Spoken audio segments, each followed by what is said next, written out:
Okay, today we're going to talk about how to edit specifically for the purpose of selling stock footage.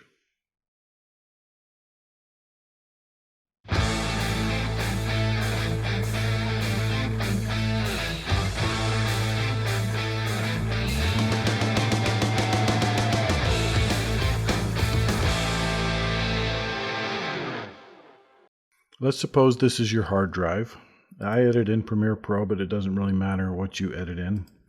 And the first thing you should do when you're getting into stock video sales is start with your hard drive. Then you can, after you comb through your hard drive and get out the best things that you've already shot, then you can start planning and shooting stock with plans and models and other things that we can get into as this series moves forward. But suppose this is your hard drive. I took different clips from different cameras and different types of shots so that we can get an idea, and hopefully this won't take too long.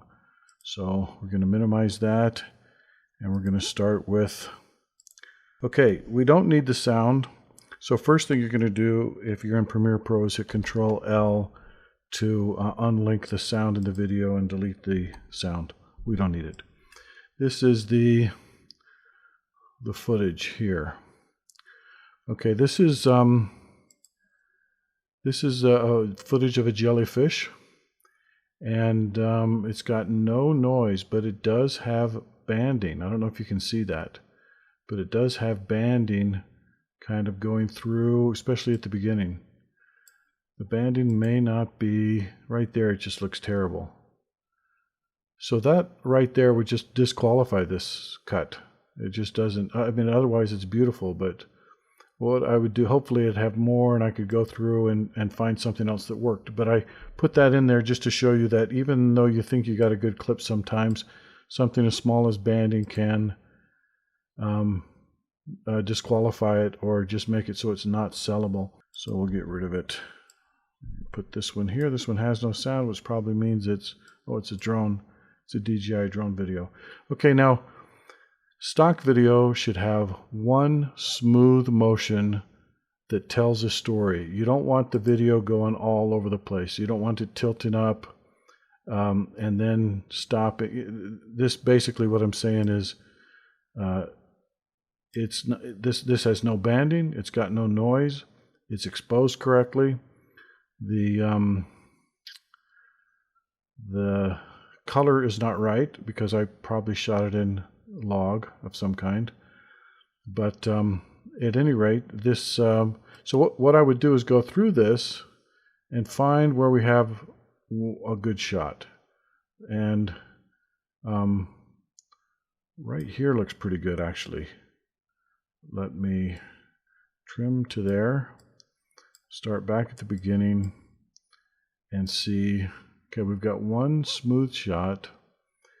Doesn't mean you can't tilt up or tilt down, but you've got to do it so it's a nice smooth motion. I try to fly as close to things as I can because it gives it perspective. So I flew close to that tree and then reveal a ski town or a ski lodge, ski slopes here. And that might be something that somebody could use. So, and it's 18 seconds long. Let me just tell you that the sweet spot is about 12 seconds. There's nothing wrong with 18 seconds. There's nothing wrong with 5 or 6 seconds. But I try to get 12 seconds on there. This one, if we kept going, I start panning around. You don't want to get that in a shot at all. You want the one smooth shot. Think of aerial videos you've seen on movies or commercials or whatever. They're always going to be one smooth shot. So somebody might want the beginning of this. They probably want right here where we go by the tree and it shows the highway and the ski slopes and everything. So take it to about 18 seconds where we were before there was any movement, and cut it there. Now before I cut it, actually, there might be some other good clips on here.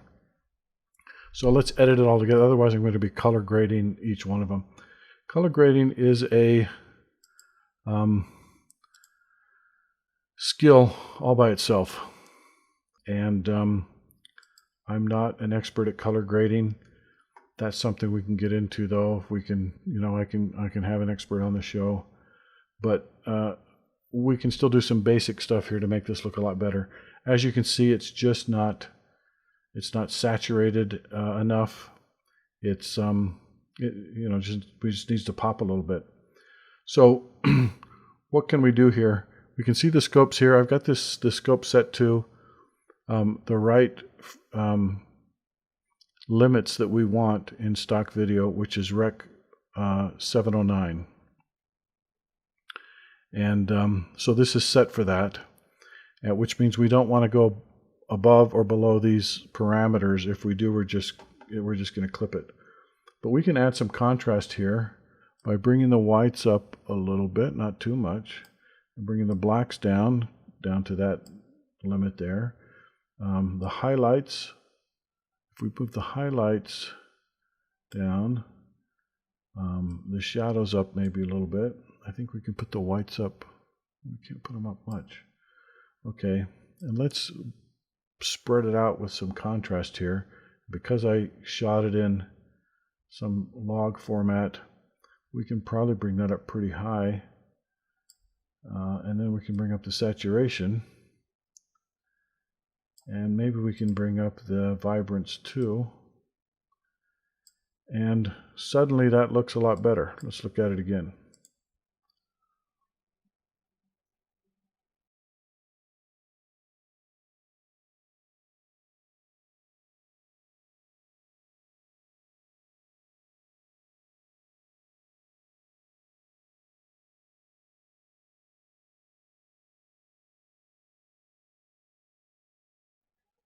Let's go back to, so now that we have the whole thing color graded, we can cut that there. We can set the out and the in, and we can export that. So if we export this, it's worth looking at because there's some things on there too. So let's go ahead and export the media. And I've got my presets for different things.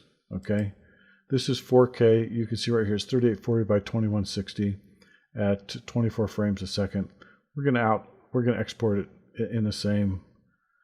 This is a 16:9 ratio, and this is a format that is accepted by stock agencies. So it's fine just as it is. Sometimes, depending on what camera you have and how much of the sensor you're using, and if it crops the sensor and so on, you might have to change this a little bit. With this one, it's pretty much the same. But make sure that you have render to maximum depth if you're in Premiere Pro, and make sure that the bit rate, the target bit rate, is as high as the camera that shot this supports, so that you're in high quality, at least up to a point. Maybe if you have a top-line cinema camera, it doesn't have to be whatever the bit rate is for that camera, but 100 for a drone video is that's what this drone shoots. And then down here, use maximum render quality, and you can go ahead and put that in the queue.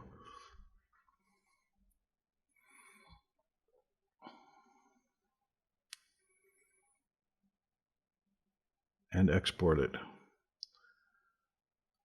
Okay, we're not going to export it because I already have this as a stock clip. Okay, so suppose we went on with combing through this. There'd be some other shots in here. The color grading should be probably right, although the camera, I don't know if I had this on. I usually don't put it on automatic, so it should stay the same, but there's sure to be other sites, the other clips in here.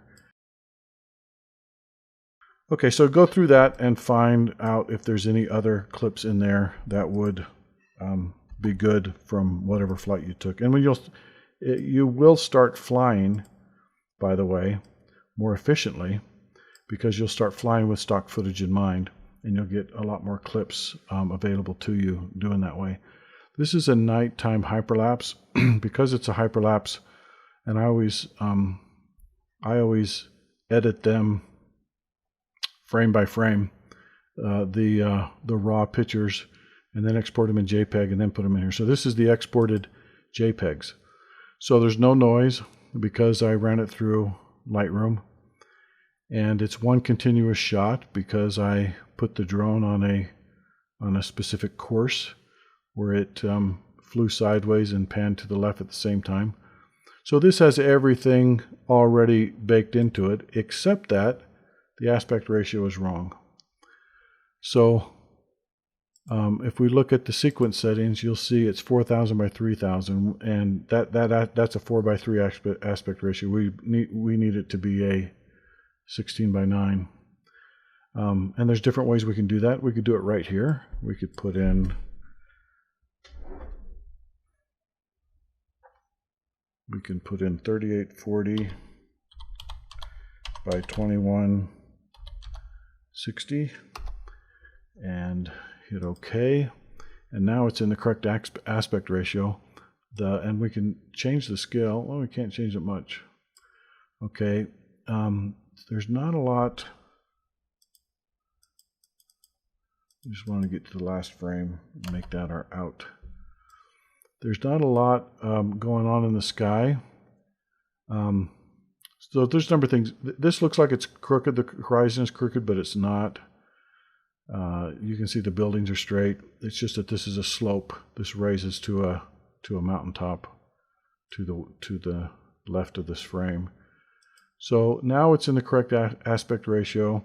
And if we needed to, we would stabilize it or maybe denoise it. We don't need to do any of that because when I processed the photos, the raw photos, I did that already.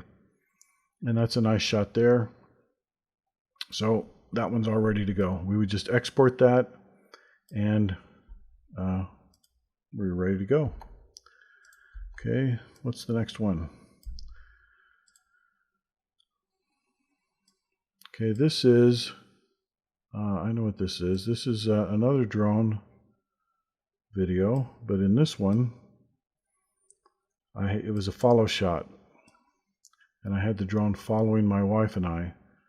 Okay, so as you can see, like nobody's going to want this part where you're taking off and we're getting our bikes ready and I'm messing with the controller and then we you know, it takes off following my wife, but I'm not ready.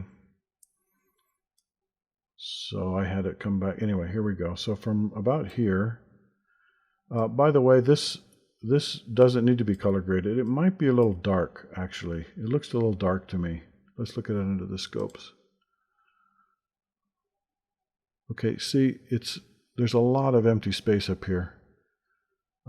So what we could do in the basic correction is move that exposure up and move the whites up a little bit.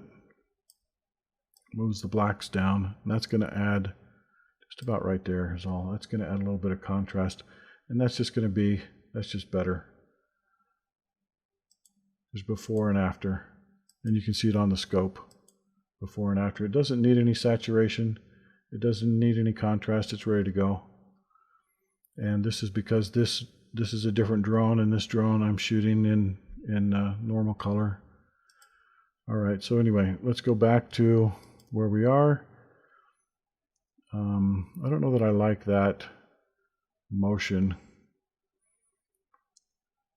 This would be okay, but I think there's a part here where I bring it down close. I'm controlling it from this second bike.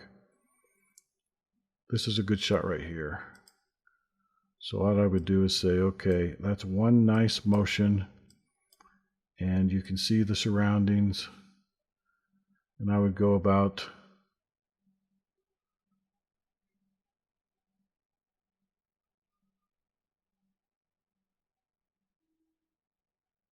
11, 12 seconds there, and I would cut that off and make that one shot. And this one, because it's following us, is going to have a lot more usable shots. A lot of these shots are usable. Here's one where it comes down to us. This would be a good shot.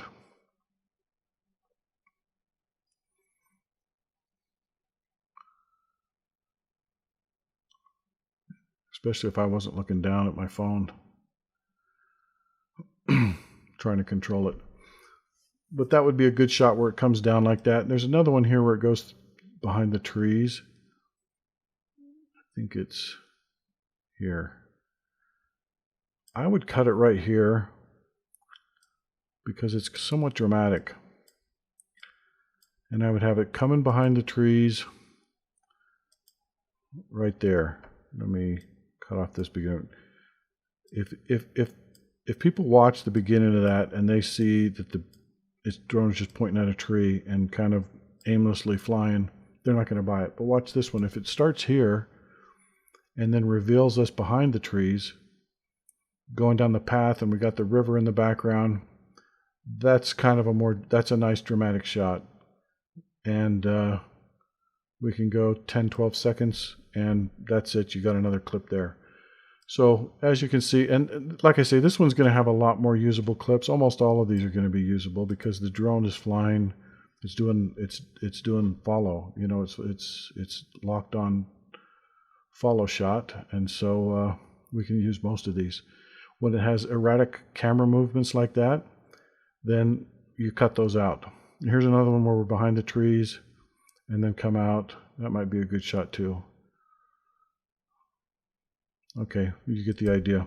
So what you're going to do is you're going to have, at the end of the day, you're going to have all of these clips with different subjects and different activities. Again, this is one with sound. We don't want the sound. So we do Control L, get rid of the sound.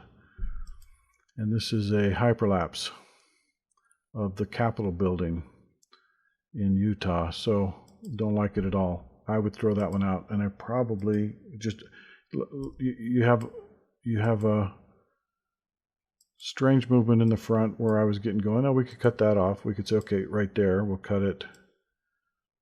We'll wait till I start moving, and that makes it better. At least it starts out smooth.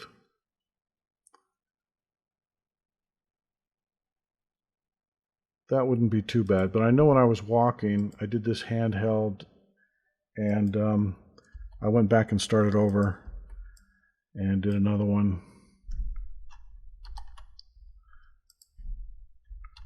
Get rid of the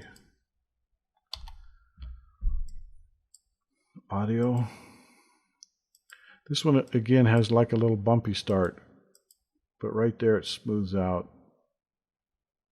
Right there it smooths out, so that if we just cut that off, the color looks fine already to me. It was in the winter, there was no snow, but the grass was dead just because it was winter. Okay. And the motion isn't real super smooth, but what happens is we put this into, we stabilize this a little bit, either by using After Effects or using Warp Stabilizer, and that's going to be a nice smooth cut. And I'll go ahead and put that in there. I don't want to show it with the Warp Stabilizer because that just it'll take 4 or 5 minutes and it would be boring. But I will show you the stabilized at the end. We'll put this into one show reel, which you need to do when you apply to black box. Okay, so as long as we stabilize that one's good. Okay, let's see what we got here. This is again a hyperlapse. This time I have the camera mounted to my handlebars probably, and I wouldn't do a lot of these, but they can sell. So that person in pink happens to be my wife, so I could get a model release for her. Usually people you pass on the trail, you don't have a model release for. And so, but I think if somebody buys this, they're going to want just the trail. I think they're going to want, not necessarily, they're going to want the scenery and the trail itself. And so maybe what you do is you fast forward until you go to, okay, we pass a guy there. So here, and cut it there. And then we have one nice seamless clip.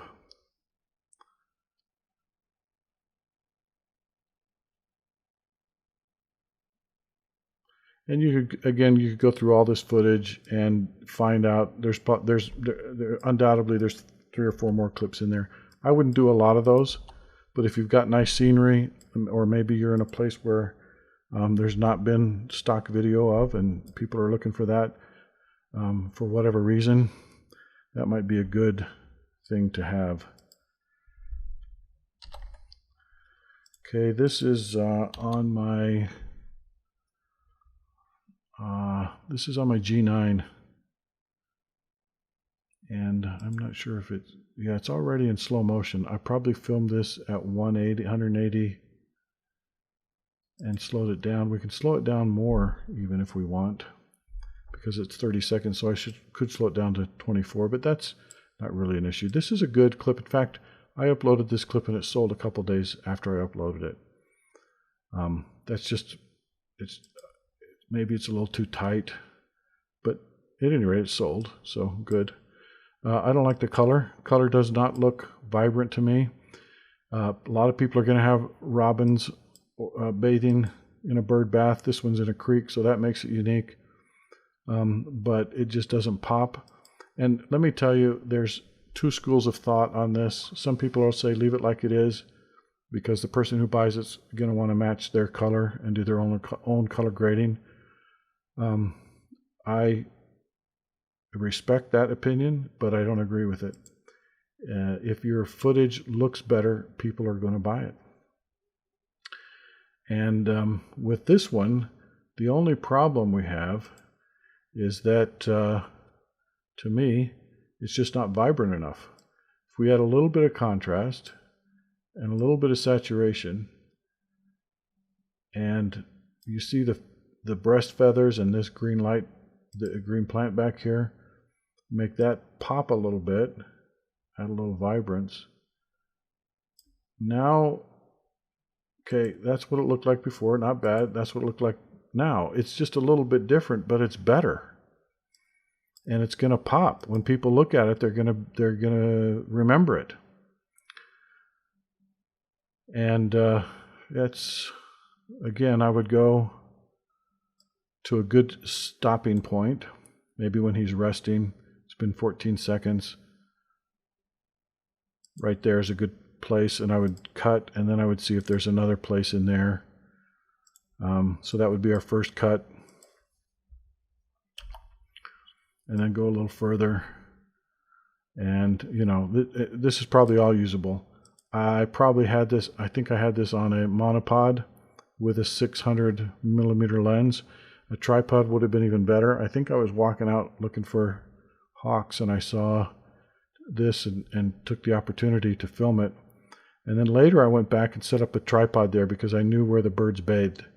And that made a big difference, you know, once you know where you're going. So I went back and even got more stable footage. But although this is not as stable as we would like it, it would be better if it were shot on a tripod. Because it's slow motion, it's not bad. It doesn't look shaky, and there's absolutely no noise. This is a good clip, and it shows, because like I say, this is already sold, and it'll sell again and again. In my next video, I'll show you how to make a show reel, and all the rules and the way you need to format it and how you need to upload it, so that Blackbox can review it if you're applying to be a creator for Blackbox. This is what it will look like. It does not need any sound. And if you've edited things the way that I've showed you in this video, you can put one of these together in just a few minutes. Enjoy it, and I'll get back to you in a few days.